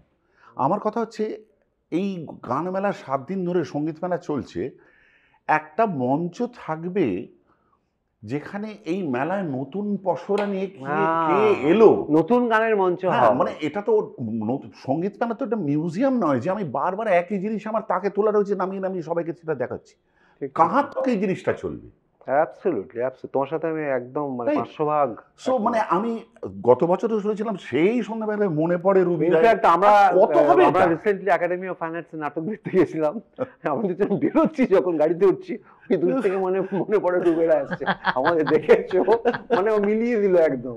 যাই হোক, আমাদের অনুষ্ঠান শেষ করতে হবে। আমি শুধু বলি আমার মিউজিশিয়ানসদের ক্ষেত্রে, আমি যাদেরকে নিয়ে গান বাজনা করি, আমি কিন্তু ওদের দ্বারা সমৃদ্ধ হই, ওরা এমন এমন কিছু জিনিস আমাকে শোনায়, কিছু জনের কথা বলছি, সবাই হয়তো নয়, ম্যাক্সিমাম জন, তারা আমি কিন্তু বেশ অনেক কিছু এরকম শুনেছি ওদের মাধ্যমে, শুনতে পেয়েছি আমি, আমার মনে হয়েছে যে হ্যাঁ সত্যি এটা তো আমার শোনা ছিল না, আমি তো অনেক কিছু শিখছি, বা আমার শেখার চেয়ে বড় কথা আমার ভালো লাগছে, এটা খুব ইম্পর্টেন্ট। অনেক স্মার্ট হবে, আজকের দিনের কিছু প্রেজেন্টেশন আমাদের স্মার্ট করতে হবে, আমরা যদি সেই গোমরা মুখ, মানে বলা উচিত না এই ধরনের টার্ম আমি ইউজ করছি, করে আনন্দ ধারা বইছে ভুবনে যদি গাই তাহলে তো সেটা তো অ্যাকসেপ্টেবল না। আনন্দ ধারা বইছে ভুবনে কিন্তু মুখে শান্তি নিয়ে উনি এসরাজ বাজাচ্ছেন, উনিও পেমেন্ট পাননি উনি, মানে এইভাবে তো হতে পারে না। যাই হোক, আমাদের অনেক জায়গা আমাদের বাকি রয়ে গেল। তোমার ফোক সেকশনটা ধরা হলো না আজকে, আই এম সরি। না না, আমরা একসাথে করবো একটা কোনো গান দিয়ে শেষ। বেশ, আমরা একটা গান দুজনেই বরং একটু গাওয়ার চেষ্টা করি, শুরু করো। একসাথে গাই চল তারপর। আমি কেবলি, গাও না। স্বপ্ন করেছি বপন বাতাসে, আমি কেবলি স্বপ্ন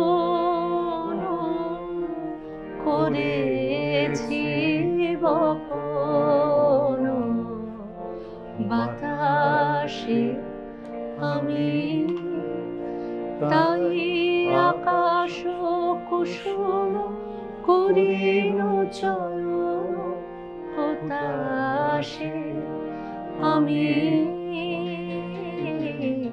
কেবলি স্বপ্ন করেছি বপন বাতাসে। আহা আহা, thank you Srikanta, thank you Jayati, thank you so much, খুব ভালো। থ্যাংক ইউ দাদা।